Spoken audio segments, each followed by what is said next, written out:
Good evening, everyone. Can you hear me at the back? Yeah, good. Thank you for coming along to demo night, June demo night.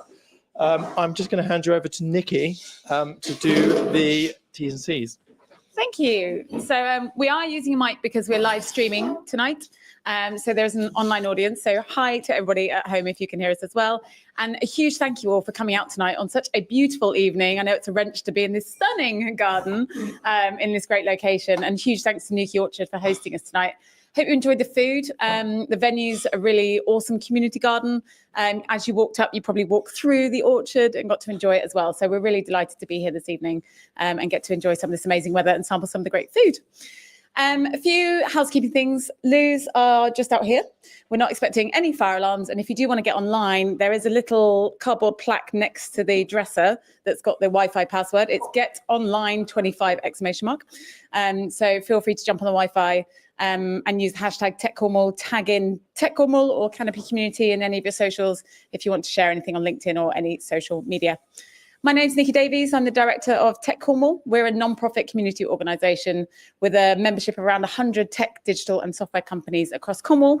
The most important thing we do is teach kids to code and go out to schools and get young people really excited about technology, help them show their aptitude for tech, and hopefully feed the career pathway into people finding roles.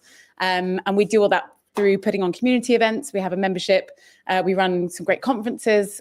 We've got a big Agile conference next month, the 3rd and 4th of July, and there's only 20 tickets left. We've got 500 people coming from all over the world for the biggest Agile conference in Europe. This is Agile on the Beach, and it takes place in Falmouth on the 3rd and 4th of July. There's 50 speakers.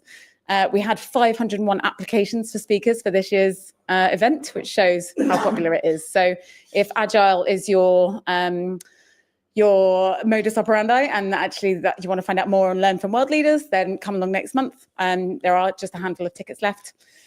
One thing I really wanted to talk about today was Cornwall Slushed. This takes place on the 17th of September. We're here in Newquay at the Lighthouse Cinema. This is a tech startup event that features founders, investors, and VCs and the tech ecosystem here in Cornwall.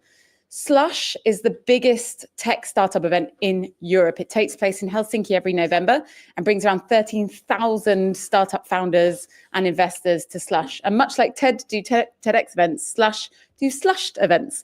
And Cornwall hosts one of only 2 slushed events in the whole of the UK. The other one takes place in Liverpool, but theirs isn't actually running this year. So we are the only slushed event in the UK, which is really, really phenomenal. And there's only about 30 other events across the world. And they deliberately go to really hard to reach places with underserved tech communities. So you won't find them in London, you won't find them in Manchester, but they are here in the Southwest. It's around 200 people. And there's a pitch competition, which is open for entries right now. And it closes at 9 a.m. Monday. So if you are thinking you want to get in front of investors or you want to come and have a go at pitching, come along and submit your pitch. If you're not ready to pitch, but you're inspired by what you see tonight and you want a demo instead, those applications are open as well. So apply to demo instead, and we're going to have a demo night on the evening there. And it features an after party, some amazing speakers, and a venture village as well. So you can come and showcase your tech. So if you just want to get some feedback on it, this is the event you need to be at. I think that's all for me. I'm going to hand back to Matt. We're really excited to have you here, and good luck to all those demoing tonight. Thank you very much.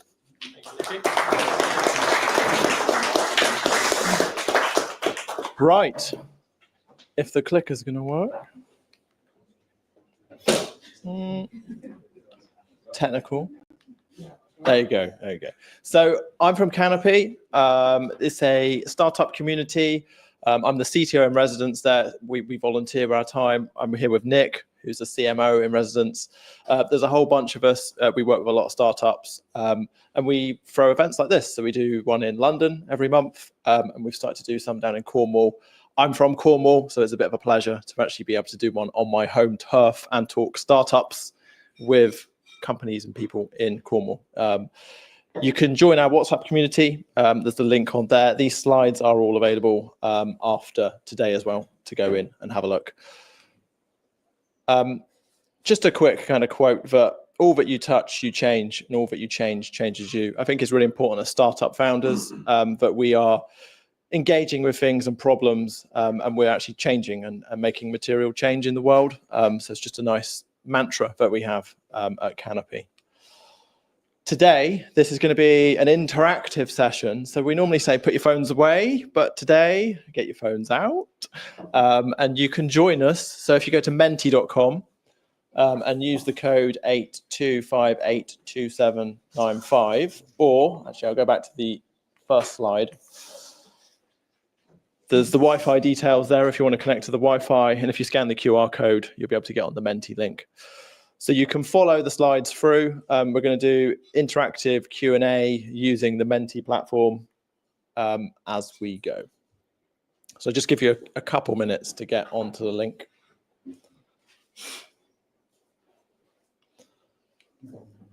Actually, has everyone got that before I move on? No?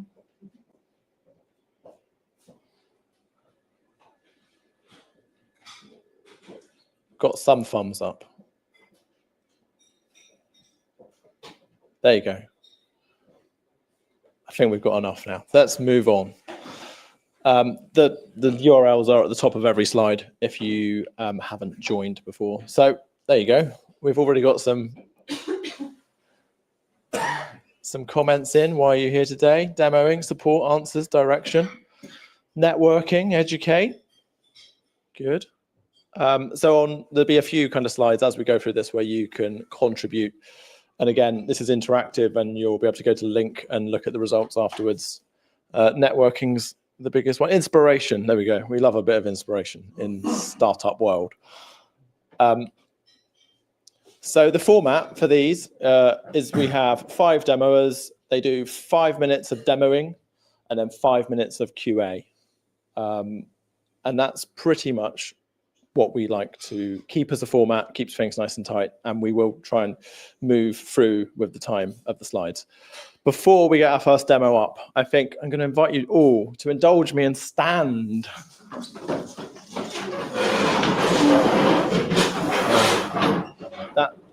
That looked a little bit difficult. Some people have probably had too much to eat, I think. The food was very good. So I think we'd like you to try and see how clapping works, because clapping is a big part of the demo night. So if I could ask you all to clap as loud as you can, maybe a few whoops and cheers along the way as well.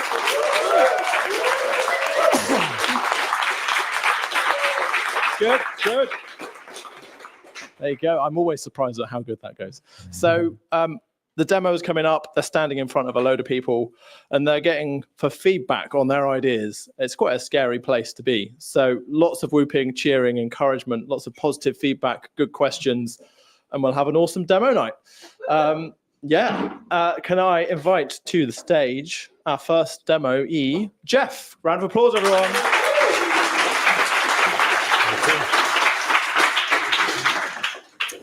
Hello. So, no, can I plug my? Yeah, cheers. So I'm going to break the format. First off, I'm going to break it. Sorry. I'm actually going to present for 5 seconds and ask for feedback. It's the caveman test. There's the caveman. What it achieves is making sure we're getting across our message instantly, because nobody's got time. People just look at a website and scroll, click away immediately. So I'm not even going to tell you what I do. Oh, well, I co-run Time for Good with Rob over there, who's in the green shirt, but I'm not going to tell you what Time for Good is because I need fresh eyes on this. So if we're ready, I'm going to give you 5 seconds, starting, yeah, now.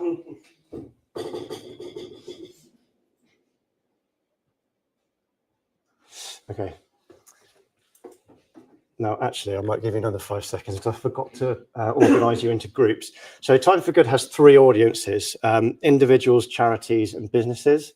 So I'd like the top third of people, let's say from Helen back, you guys are individuals. And then from Helen to Evie, my daughter, you guys are charities. And then from Evie down, you guys are businesses, okay? So I'm going to show you again. Right, 5 seconds.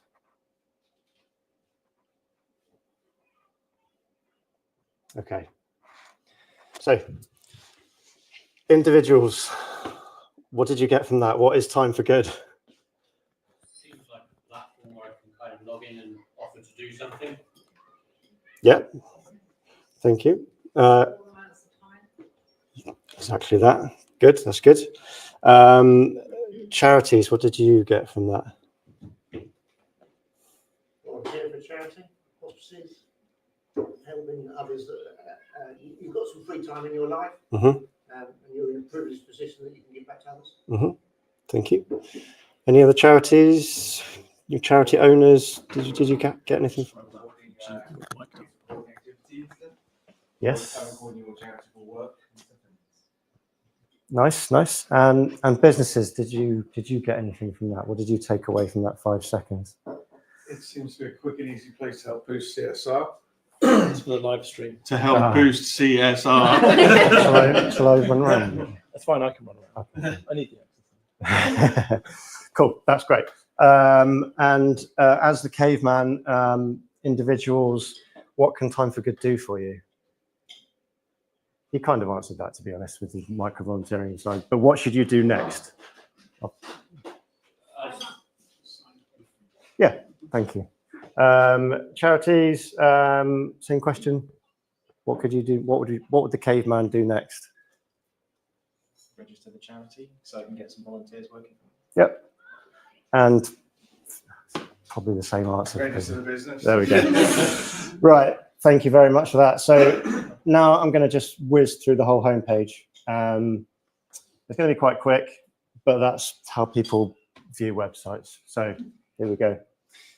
So Time for Good, micro volunteering kindness power platform. We help individuals, charities, and businesses. Individuals. So the insight is that people are time poor, but they do want to give. So if we can chunk volunteering up into smaller pieces, it makes it much more accessible to people. For charities, they need more volunteers, but they also need high impact, high skilled volunteers. And for busy people like you and I with skills to give, it makes it, micro volunteering makes it much more accessible. And businesses have skills and CSR and ESG that they need to satisfy by creating social value, and their volunteering schemes are often under uptake, not enough uptake. So that's the insight. We launched in October. Citizens Advice Plymouth have had micro volunteers for all sorts of great things. Dean Trail volunteers have moved from Eventbrite because of the recording side of things, the hour recording side of things. And we are helping businesses. This business in particular is looking to create £1 of social value per every £10 that is spent on that business. So this is the problem at the minute, as I've mentioned. We are linking charities, businesses, and individuals because there's a separation at the minute. If we can bring everyone together on the same platform, we can get great things done. So it's Time for Good as a two-way system whereby charities can do the traditional, I'm a charity, I need this, but individuals and businesses can do the opposite and go, I'm a business, I've got skills, I can offer this, and charities can dip into it. So it's two ways. Some data on the success, and these are some of the. This would bring in a stream of some of the live activities. This is just a mock-up, so obviously they're not real things, but there are plenty, of course. We're working with the likes of Plymouth City Council. We're their preferred volunteer platform. Fantastic links with VCSE networks in and around Plymouth and Cornwall.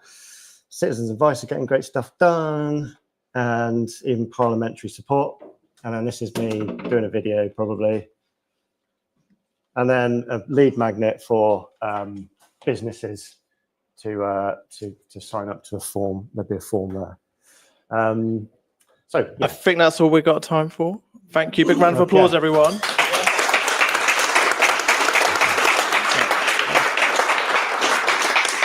So the most important thing about demo night is feedback. It's figuring out, does this resonate?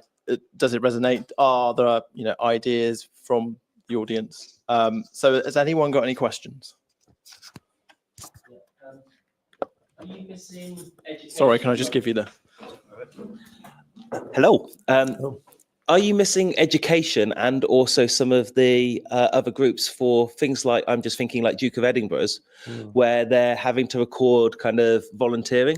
And so kind of like some schools education kind of groups where they want students to complete certain amount of volunteer hours to show employability, and also kind of like those award-based things that volunteering is kind of like a back end of it. Yeah, that's one of the key areas that we want to develop for sure. We've got links with Plymouth University, we've got links with City College, Plymouth Arts College. They're going to be sort of introducing to their students from September. And it, yeah, 100% agree.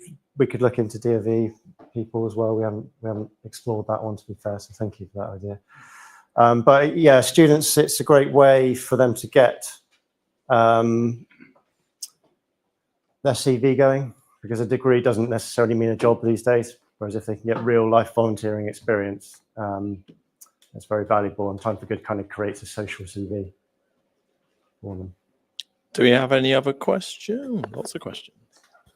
Hi, I really liked what I saw. The typical challenge most marketplaces like this have is managing the increase of one half of the business and not the other, i.e. sellers versus buyers, in this case, charities, business, and individuals. How are you managing that? And what strategies have you got for keeping on top of that as you grow?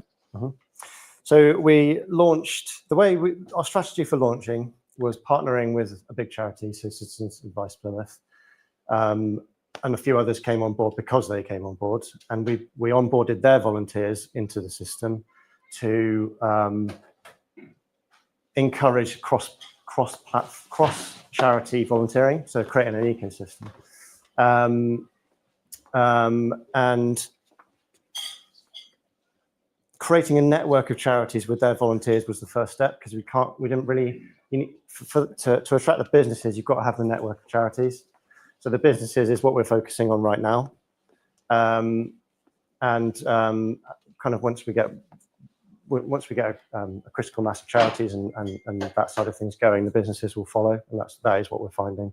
So they both kind of grow like that. It will go as more and more come on board. They kind of converge and grow in that way. Cool. We got a good question on Menti. What can the community here tonight do for you to help? What do you need the most right now? So I did have a couple of questions for you. Should I lead? So this is a question.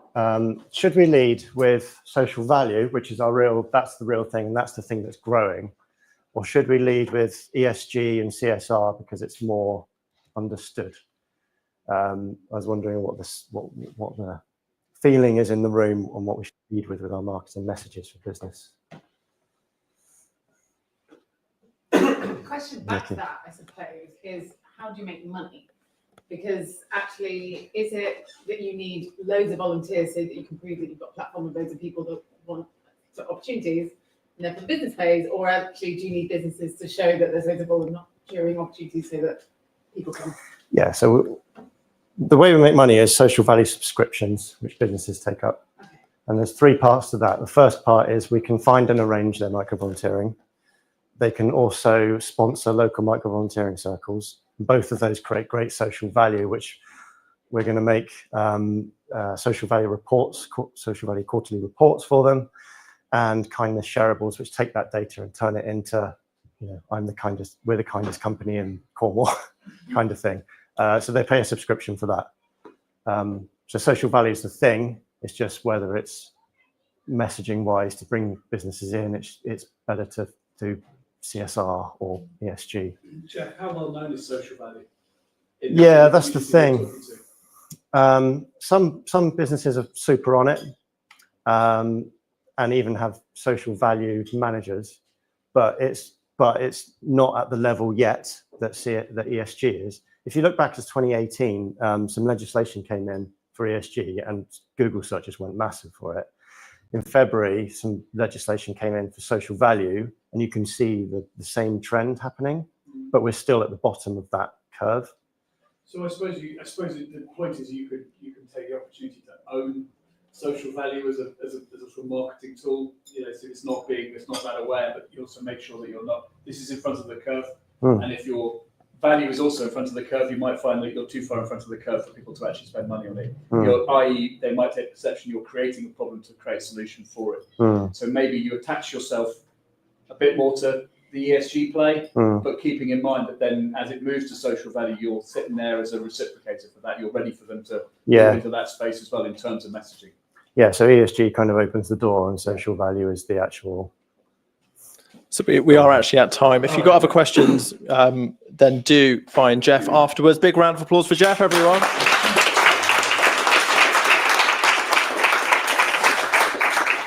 Right, time for actually a bit more interaction, crowd participation. So at the end of every demo, we're going to ask you these 4 things, whether you get it, whether you'd use it, whether you invest in it, and whether you'd recommend it to a friend. So I'll just give you a little bit of time to. And then we're going to get our next demo up.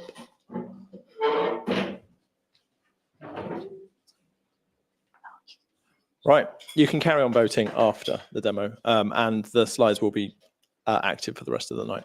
So please welcome to the stage Rachel for our next demo.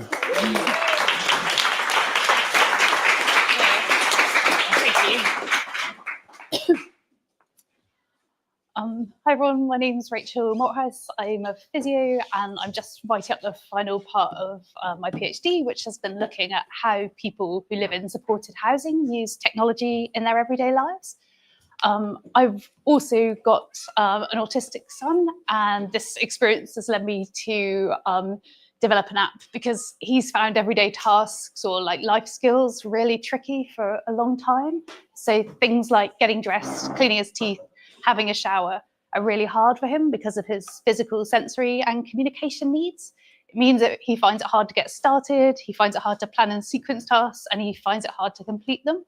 And this causes a lot of frustration and meltdowns, and it impacts everyone in our home. So we recognised this wasn't actually just a challenge for us. It was tricky for lots of other families like ours. So with support from over 250 other families and key stakeholders, we've developed a digital platform called JamUp. And JamUp works by kids getting to choose and name a pet, selecting the task they want to complete. They get step-by-step instructions and rewards along the way. And parents and carers get access to our healthcare professional developed and delivered videos, meaning they get the right support at the right time. Because we know families are typically waiting over 2 years to get diagnosis and often another couple of years to get support from healthcare practitioners. So this is bridging the gap. So there's a significant market opportunity for JamUp with over 113 million children globally, aged 5 to 14, with autism or additional needs around these everyday tasks who would benefit from JamUp and have got access to a smartphone. And this is a growing market with a 4.8-fold increase since the year 2000. The latest stats, US stats, are that 1 in 32 8-year-olds have a diagnosis of autism. So we launched JamUp on the app stores in February this year with 2 tasks, getting dressed and cleaning teeth. We've got a clear roadmap of the additional tasks that we want to add into the app. So things like haircuts, supporting menstrual health, packing a school bag, doing your homework. We've exceeded the Orca Healthcare app regulatory compliance standards. Yesterday, we did the last part of our DTAC medical device certification, which was some load testing. So we should get that ticked off really soon. We've just gone through the first phase of the National Autistic Society Kite Mark process. So since we launched, we've had over 1,000 downloads. The conversion rate from people who do our free trial to paid subscription is 73%. And we've had downloads in over 50 countries. We've to date won multiple accolades. So we were runner-up in the Essex CareTech Challenge. We were winner of the University of Birmingham ENCODE Neurological Technologies competition. And we're SCIS eligible. And we're looking to raise £350,000 of investment to help us build out the platform and to support us with our marketing. We've got 2 routes to market. So we're currently selling direct to parent carers, so our B2C route, and we're charging £2.99 a month. But as we add more tasks into the platform and develop more kind of bespoke features, we'll be able to increase our pricing to £7.99 a month. This is based on our market research and competitor analysis. We've also got a really strong B2B market. So we've been working with integrated care services, which is like local authority and NHS services. We've got 2 letters of intent, one from the southeast, one from the southwest of England. And last week we launched our employee benefit scheme, where we're offering JamUp to support employees in workplaces. We've been fairly conservative with our forecasting, but we believe in year 4 we should have a revenue of 9.4 million. This is based on 203,000 B2C sales and 37 B2B sales. The University of Plymouth have undertaken 2 competitor analysis reports for us, and they recognise that JamUp is the only digital platform which is co-produced, evidence-based, designed for autistic children, breaks tasks into component parts, and is fun and engaging. We've got a really strong team, and importantly, 3 of the 5 of us are parents to autistic children.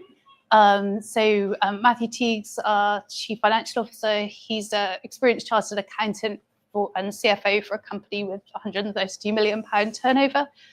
Michael Owens is our CTO, and he's the ex-founder of healthcare and financial software companies. Mike Smith was CMO for Ginsters, and Associate Professor Michael Lorenzio runs the Digital Health Centre at the University of Plymouth. These are a couple of quotes from the National Autistic Society feedback. JamUp does work. So for us, on a good day, it can, my son could get dressed independently using the app, and on a day where he's finding it a bit harder, he can have his pet nagging him and telling him what to do rather than me. Thank you.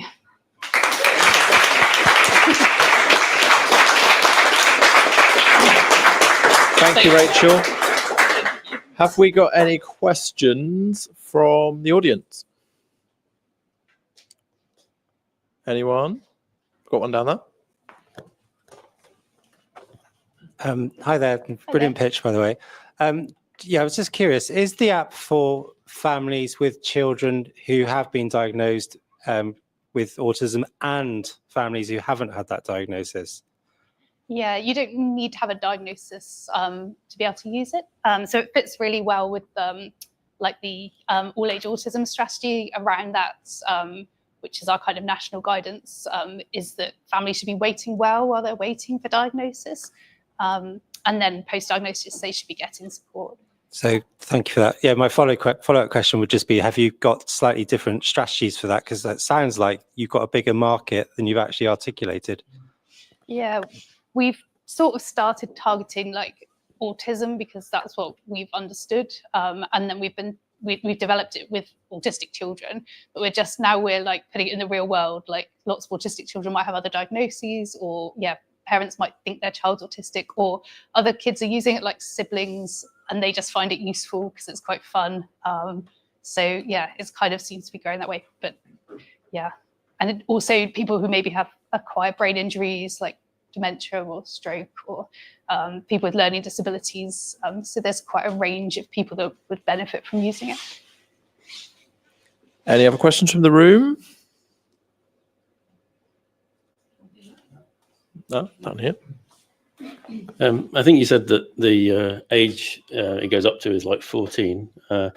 What do people do when they get to that age of 14? And do you have a plan to maybe support people that are a higher age that obviously would maybe require a different style of app, presumably? Oh, thanks. Yeah, we've had it's really hard to pin down the age group that it kind of works for because it's quite friendly. It seems to work for kind of a range of different people. So the National Autistic Society have had a 17-year-old using it. He's also got a learning disability. So he found it, he really loved the pets and he engaged with it really well. But and some kids who, if you're struggling with some of those daily tasks, you might have other needs. So we're trying to, in the future, trying to make it a bit more bespoke to the individual user so that some of the content they get delivered is more orientated around their sort of interests or more appropriate to the sort of age that they're functioning at. Anyone else? Excellent presentation, thank you. I feel I've got some advice, not a question really, which is my wife works at a hospice, which generally looks after cancer. That's what people are simulated with, right? But things have grown, so it's become dementia, other parts, and they're just swamped. Right, I'm going to say the market, the numbers of people is just far bigger than you can cope with. So if I was going to give you any advice, it would be start on one thing, which is what you've done. But if you get too big, the market could be so big, you won't be able to keep up. Okay. Well, thank you. We've got time for one last one. Have you got any tie-ups with any, or is the Autistic Society or any national bodies to help promote this and help market this to the audience? Oh, thanks. Once we actually get the kite mark, the National Autistic Society put us out on their marketing channels. At the moment, we're on their directory, so we're kind of within the services they recommend. And we're just doing some work with the British Society for Paediatric Dentistry, like co-developing some support videos with a secret celebrity. So we're trying to get the last bit of funding through for that at the moment. So yeah, that's another that we're working with. Amazing. Thank you, Rachel. Thank you.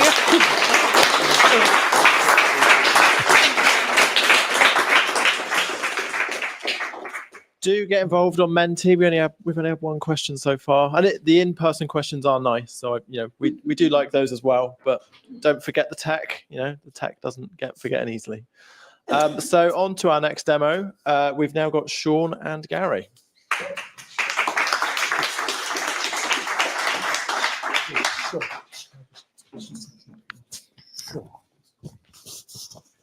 This is the mic. Do we have a clicker? Good evening, everyone. My name's Gary. And my name's Sean. Right, we're here tonight to ask you one question that we'd like to have some help with. But first, we need to tell you about. Thank you. We need to tell you about the area that we work in, who we are, and what we do.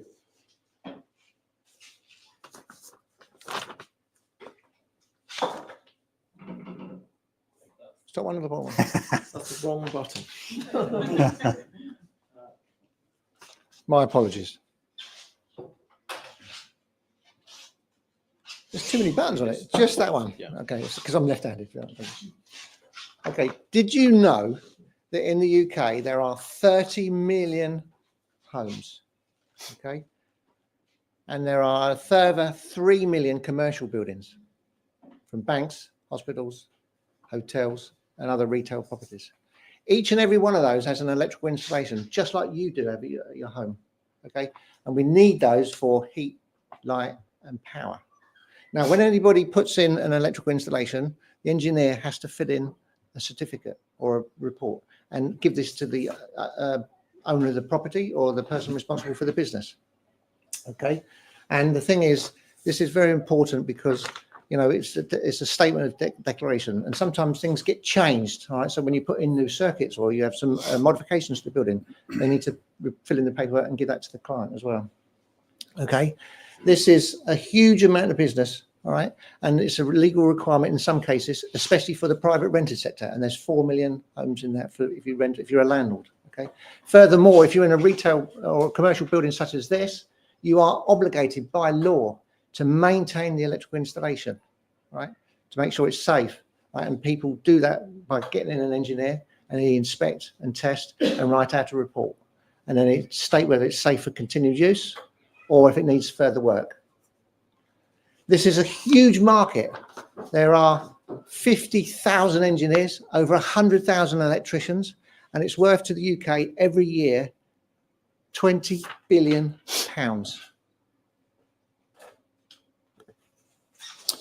We produce electrical certification software that these engineers use when they have done the work, and they hand it to you as a customer, whether you're a business or an individual person. Our software has been on the market since 2010, and it's used in some of our nation's most renowned national institutions, national infrastructure, and plenty of commercial premises that are household names. Our customers, the electricians and the engineers, love us. Many of them have been with us since the very start 15 years ago.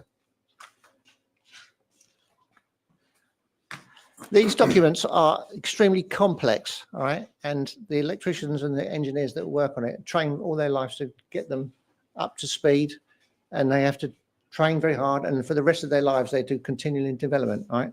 These documents are built on British standards, all right, international standards, all right? So they're very complex, and they actually state that your electrical installation is complying with those standards and that you have a proper report. So even if you're not interested in this tonight, you have a home that you wish to sell or rent, all right? So it's very important that you have some sort of crumb of comfort that these installations are safe for continued use, all right? We've got children, as we've already shared there. It's very important they plug in things, you know, they get the consoles working. They all use electricity. We have appliances. It's very important to make sure that these are accurate and clear. And I've got to tell you that based on my experience is that these are often, the ones that I see anyway, are often not very clean, as in prepared. They're poorly written, right? And they're not very technically accurate either. Our software has these complicated specialist regulations and specialist knowledge built in.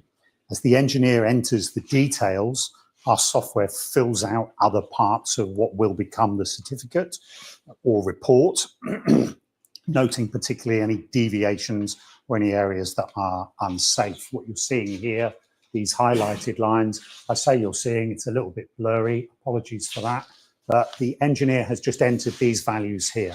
This first one, they're getting some information out of it to say, hey, look, it's cool, it's fine, unless it's over a certain length. This second one, it's saying, this is wrong, it doesn't look right, it doesn't match the regulations. And in that case, the software has made changes to other parts of the certificate for them just after entering these. It's entered observations into another section. It's noted a value in section 5.6 of the inspection schedule, and that results in the report being prepared in detail with clear articulation of what's wrong, what the problem is for the customer. So this automation helps the engineers who produce and the engineers who verify that work do their job, makes their job easier. I mean, that's clear. But in the case of commercial properties, it helps people sleep easier because it reduces corporate risk. This automation is a backstop. You don't get a Friday afternoon job. Let's speed up. This is our unique feature. We achieve this to a level far above and beyond any other software on the market, certification software on the market. Putting this complexity into software is challenging, and what's behind this is an innovative platform that we've built to put that complexity into the software in partnership with my partner here, who's the electrical expert. He's too modest to say it, but he's a nationally and internationally recognized expert in electrical safety and engineering. And these two joined together, these two skills joined together, come to this. Thank you, Sean. That seems a long combination there, but with the electrical expertise that I have and the programming skills that Sean's got come together to help people that have got responsibility for electrical installations or homeowners, and the engineers need help. They seriously need help. They're not writers, they're electricians. If they were writers, they wouldn't be electricians. So they don't know how to write it and put it in a way that is meaningful to yourselves or to insurers and the like. So our combination works really well. And that brings us on to yeah, that's right. This is our question. So our question to you, how can we grow? There you go. How can we grow? Question. Oh, first one up. Hi, is your software local installed or cloud-based? It's locally installed. And is that an opportunity to kind of cloud-based so that an engineer can use it in the field to do a live kind of side, and also by having it cloud-based where the reporting kind of like, for example, looking at say residential or kind of, commercial, that they can be notified that their kind of renewal is up? There are two things there for the notification. Absolutely, yes. There's quite likely opportunities there. For the cloud-based side, the engineer needs the software working when they're down in a basement, no internet, etc. So there's a device and then kind of just sync to quite, yeah, quite. It just looked as if the device was a local kind of traditional structure. There is a mobile apps as well. Sorry, there are mobile apps as well. Anyone else? Oh, we've got a question here. There they go. Any plans for an app? Yes. It's available and it's in beta. Yes. Tablet. Another question? Sorry, I feel like I'm monopolizing this microphone. I have a question and an observation. My observation first is that you're really both articulate at presenting the problem and the solution, but you're not selling the sizzle. So my question is, who's the Steve Jobs in your company? Because I think that's what you need, design and marketing. Fundamentally, you need people that can actually make what your solution a bit more exciting. Because I was sold on the problem and the solution within 1 minute, but the rest of the 4 minutes was still focused on that. Yeah, that's a really good question. I don't have the answer to it, but it's certainly something to think about. Thank you. Well, yeah, good point. We recognise it. Yeah, that's kind of why we're here. How do we make it? How do we make shine forms shine? You know? I think we've got time for one more question on the board. So is there an opportunity to get involved in the sales process of homeowners in the same way as house purchase surveys?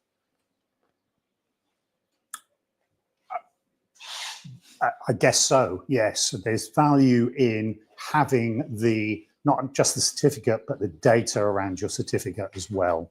So I can see a homeowner having value in having something, maybe that cloud-based interaction. Here's my certificate, and I can pass that on to the next homeowner. Okay, great. Big round of applause, everyone. Thank you very much. We'll give you a little bit of time to answer these 4 questions while we get our next demo ready.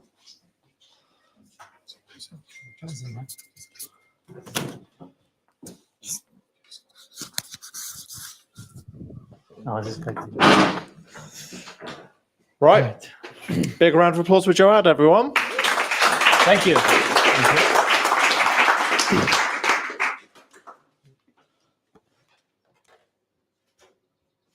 Just drop out to your slides. There you go. Great. Cool.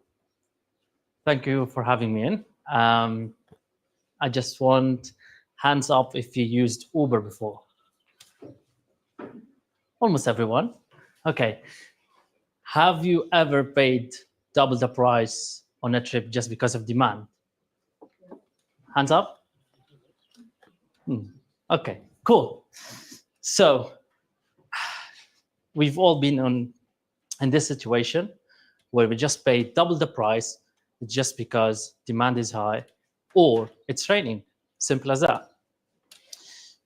Because of that, and as a driver and as an ex-Uber driver, we've created Cabo to help more than 250,000 cab drivers and more, while we save millions on rides.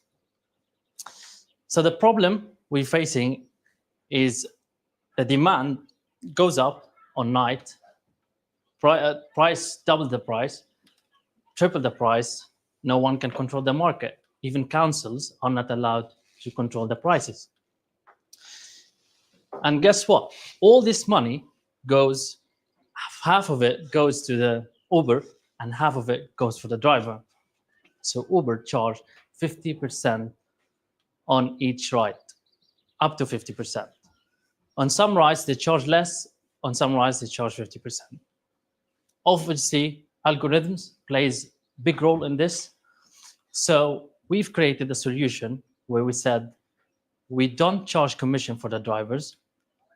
Drivers can earn more, and there's simulation. So for example, a worth of £1,000 rides on Uber, drivers get around £650 out of it.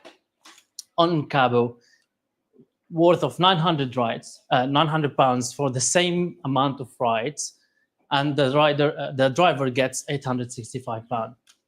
We only charge £35 per week for the drivers, and the drivers keep the whole fare.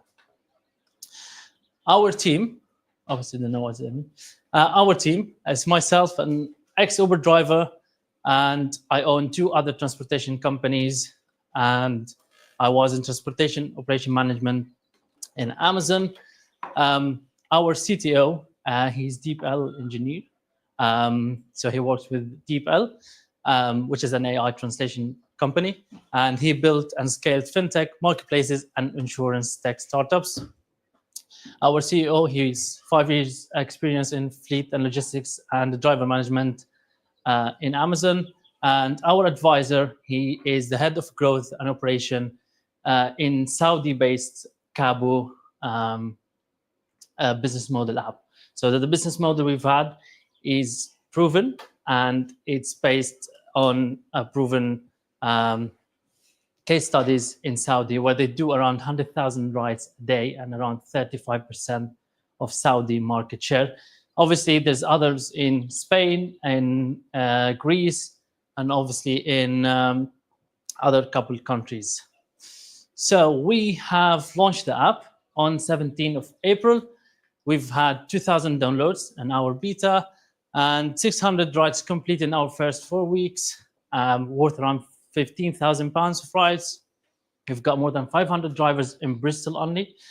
97% customer satisfaction. So our App Store ratings 5-star, and this one is 4.8. Obviously, just because we need to increase more to have more drivers, and we're just increasing 100% month on month. We are raising £250,000 to get more of traction, obviously, and reach 50,000 users and 1,000 driver. And I would like to connect if you are interested. And thank you so much.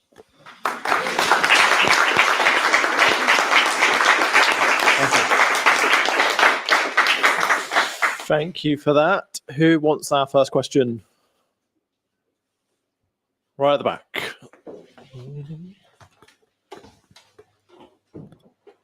So am I right in saying instead of charging commission on each ride, you're charging the drivers a subscription? Is that how you're making your money? Yes, that's right. Okay. So we charge a driver weekly subscription. It's like a SaaS-based business. So we're changing the business model. That's what we're doing. Just disrupting the business model where other companies can copy that. Okay. Thank you. Anyone else? This is really testing my legs now. If I was a driver and I was working for Uber now, yeah, could I sign up to you and carry on working for Uber, or is it exclusive? Yes. So the drivers, there's no exclusivity. A lot of drivers juggle between 2 apps, 3 apps. Depends. It's completely up to the driver. Most of the drivers, they prefer to get jobs over on Cabo because obviously they work less and earn more, so they spend even less more. We've got one on the board. How should you expect Uber to respond? That's a nice one. They cannot copy the business model. Obviously, they're going to use around 60 billion a year. So if they're happy to do that, I will be coming back to them, work with them as a driver. They may do some, or they did some of 25% or 10%, depends on each customer. So because every customer is a different case for Uber. So now if you open the apps, you will see different price than the person next to you. So they did that. But obviously because we charge fixed for the customer, so we don't charge the demand. For example, you just you're going to go from here to the town, I would be like £7. It will be £7 every time. So you just know I have to pay £7 every time for the same trip. While in Uber, you just don't know. You just go on the app and check it. Oh, it's 7 now, 10 tomorrow, 15 later tonight. Cool. Another question over here. Yeah, thanks, Steve. So Uber isn't really in the southwest. Yes. I don't think it ever will. So will Cabo be in the southwest? Yes. So we established in Bristol, and we are trying to. We're doing our market study on each southwest and even in some Wales cities and towns, where we can just come and say, guys, for the taxi companies, this is our system. That's what we charge. We make it easier for customers to book a taxi. You just go on the phone, drop off location, done, and pay. Yeah. Are there any legislative issues of you getting into other cities? So Uber, for example, is contracted, and as somebody, and this might be controversial, Cornwall, who paid £77 for a 25-minute journey because it was before 7 a.m. yesterday. I'm all for this. So but what is the limitation That's for getting... That's a missed case study. Yeah. Okay. So what is the limitation of getting into somewhere like Cornwall? There shouldn't be any limitation. So we go, as we did in Bristol, we just go to the council and say, we apply for operator license. We just follow what they say. Obviously, if something have to be changed, we have to work with alongside with the councils and policymakers and say, guys, we need to fix this because we need to operate in this area. They are just open. I think most of the councils are open for that. It's just any local office is the same license we get. So London is a bit different, but other cities is quite it's quite easy. Yeah. Right. I think we've got another one here. Thank you. I've got Uber on my phone, late starter. I've only been using it for the last 6 months or so, but it's great. As of tonight, I now know of Cabo, but will users know of that, or will it be something that the taxi drivers are going around and say, oh, by the way, tomorrow, start using Cabo? How are you going to spread that to the end user? Okay, yeah, so we've got our, so the 2,000 users we've got is just simply mainly word of mouth. Organic growth, yeah, it's just people telling other people. We've been to university handing out some flyers. We've been to drivers as well. So drivers as well promote us because they earn more, obviously.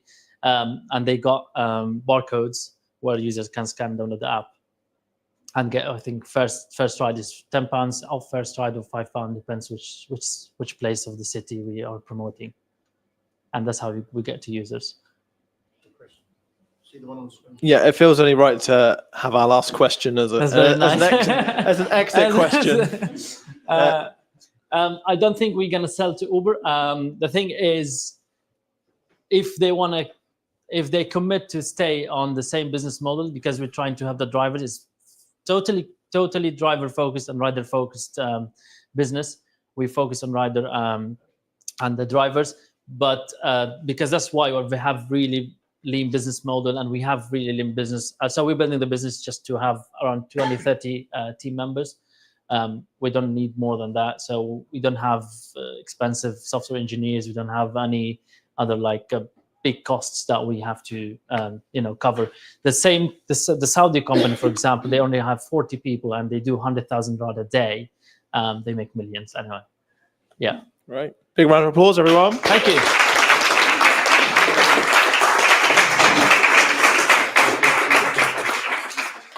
So once again, do get onto Menti. Oh, yeah. All of this feedback is really valuable for our founders and startups. So who's ready for the last demo of the night? Oh, that was a bit muted. Oh, it's me. Without wanting to be a pantomime villain. Let's have a bigger round of applause for Damien. I got that one in there. Which button do I press? Say that again. Awesome. Hi, I'm Damien Lampkin. I'm founder and CEO of Anywaste.com. I've been told there's too many slides, so I'm going to talk fast. Globally, we have a waste problem. At the moment, there's 2.12 billion tons of waste generated annually. With this, there's all sorts of problems with organized crime, poorly managed waste, contaminates and affects waterways. Global waste generation is set to increase by 70% by 2050. And there's up to 1 billion tons of waste is estimated to be burned in open and uncontrolled fires all over the world globally. And waste collections currently account for over 5% of all global carbon emissions. That's one of the ones that really kind of bothered me. A single ton of solid waste, on average, gets moved 50 different times. And I don't just mean from your warehouse, I mean onto a lorry, to another warehouse, get put onto another lorry, put onto a ship, put halfway across the world, only for it to come back to where it went, 10 miles down the road. Great story about that, but I'm running short on time already. And the solution for this is digitize it. All of this waste, all these billions of tons are being dealt with on bits of A4 paper. So we've done pretty much exactly what you guys have done and what you guys have done. We've created Uber for waste, in summary. So we've created an online booking platform to make it easy for businesses to be able to book waste collections. And we've also created a reporting mechanism so that recyclers and waste carriers, collectors and refiners can also report back to their EPAs with accuracy. As it's all digital, it takes out the need for any massive reporting at the end of each month and each quarter. Data gathering, so we make the waste journey fully open and transparent. One of our board is William Wilson, who's the current head for waste crime in Interpol.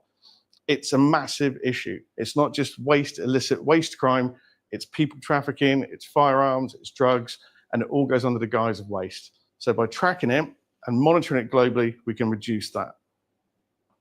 And we also have the first ever marketplace for waste.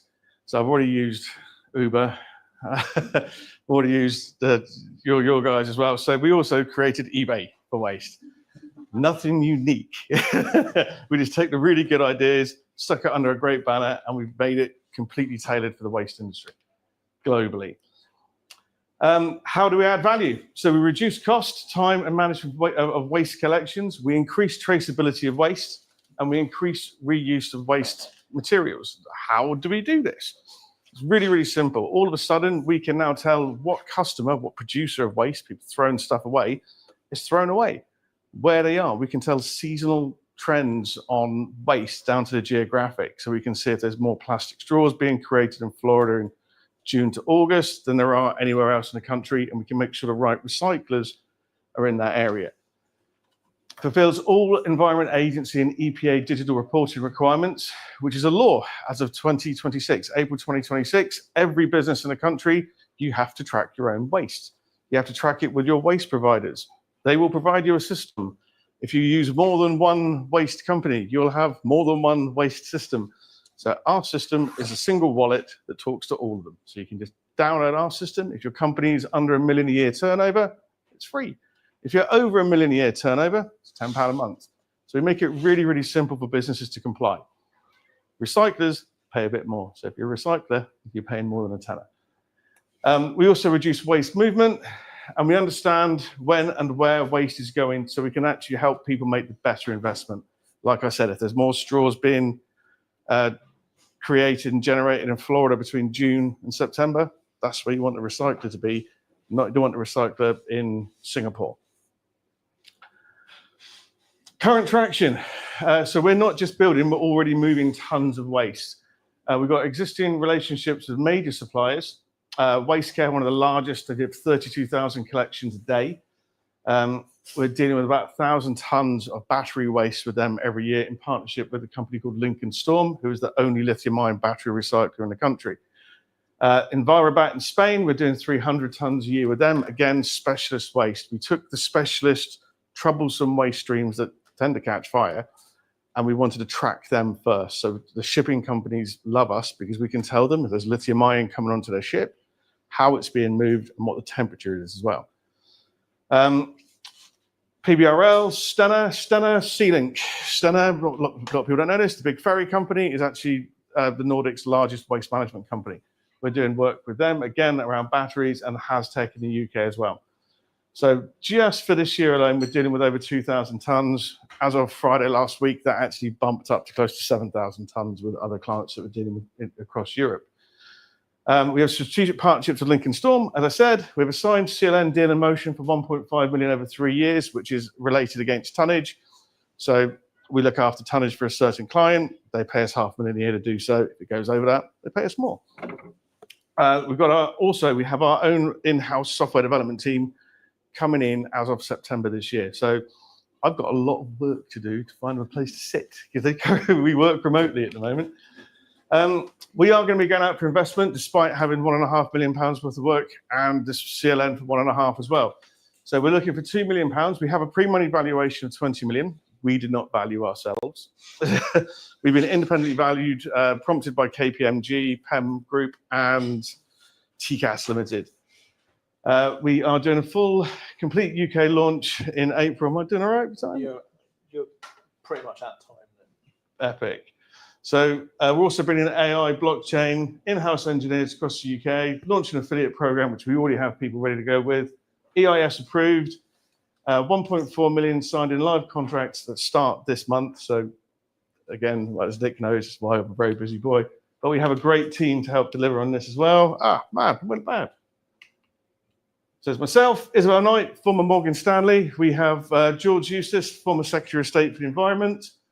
Andrew Tapson, former ING and GE Capital Finance Director. Some of you people may recognise these two bottom faces, Toby Parkins and this lovely chap over here, Nick Eversett, is our CMO. We also have one of the UK's leading waste management lawyers. It's a thing. As part of our team as well, he trains EPAs and government bodies on how to do trans-frontier shipping. He's sat on our board as one of our team. And that is us.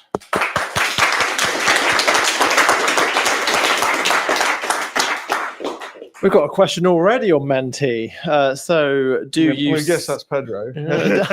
Do you sell the insights you generate through the platform? We will do. Absolutely we will, yes. That's just really simple answer. I fully intend to sell it, and I fully intend to sell it to governments as well. So at the moment, you get given recycle rates by the government saying that we've recycled X amount of tons in the UK. You've probably heard them on the news every now and then. According to DEFRA, in the UK, we recycle 96% of all batteries in the UK. As a former battery recycler who's very much into battery recycling, I can tell you it's more like 15%. The rest of it goes into licensed facilities and they export it to Singapore. So it's not a true statistic. So the idea is we actually find out what the true statistics are and can say, well, hang on, look, we need a national infrastructure package put here because we're sending hazardous materials to another country for them to treat, and we don't know how it's getting treated. So yes, I'll be selling those insights. You've got another one on the board, actually. You mentioned recyclables pay more than general waste. Can you clarify that point? Yes, so if you are a company that's just, say, an app creating company and you are under £1 million a year turnover, in fact, you're going to be over £1 million turnover because you're going to pay me £10 a month. Thank you very much. That's all you pay. You pay £10 a month. Now, if all of a sudden Cabo turns out to be an amazing company and branches out into recycling, thank you. Not car recycling, I just avoid that one. He's going to have a lot more requirements than you are. So as the recyclers are going to need to set fleet management systems up, which our system does as part of the system, you're going to need to be able to track all the duty of care, have it digitally signed. At the moment, it's a piece of paper. Our system, it's very much like an Amazon collection. I should have thrown that one in as well. So we're Uber, Amazon, and eBay rolled into one, but for waste. And that's it. So that's why the recyclers pay more. But they start from £25 a month going up. Cool. It feels like everyone's got the hang of Menti. We've got another one. What is your investment journey so far? How much and what valuations? Cool. Excellent. So we did an initial friends and family round about 4.5 years ago now. We raised 150,000 and we created an MVP, put it straight out to test. Developed in Cornwall, obviously. Toby wouldn't have it any other way, neither would I. And it's nicer coming down to Cornwall to have meetings, to be fair. Falmouth boy living in Exeter, just got to clear that bit up. Always jam first. So yes, we raised 150, got the MVP up and running, put it to market, tested it with a couple of large specialist recyclers, waste electrical, plastics and batteries, because they're the problematic waste streams. We then decided to look at doing a crowdfund. We thought, right, we've been valued at 3.5 million. Let's do a crowdfund. Let's see what happens. By the time we'd started the crowdfund, we'd had some pretty large global accountancy firms knocking at our door who work for some of the largest waste companies in the world. came up to us and said, you offer the only global solution for a waste law that's coming globally as of April next year. Everybody else is doing a localized solution or a per company solution. We need a system like this. You're undervalued. So we put the brakes on quite quickly, got revalued, and now we've been valued at £20 million, and we're going out for investment. In fact, we're not entirely sure now whether we do need it because of our CLN that's coming in with a couple of our partners. But we are looking, in my humble opinion, for a £2 million investment, tail end of this year, beginning of next, so we can launch globally. Great, big round of applause, everyone. Thanks, Steve. Once again, do jump on to Menti. Valuable feedback.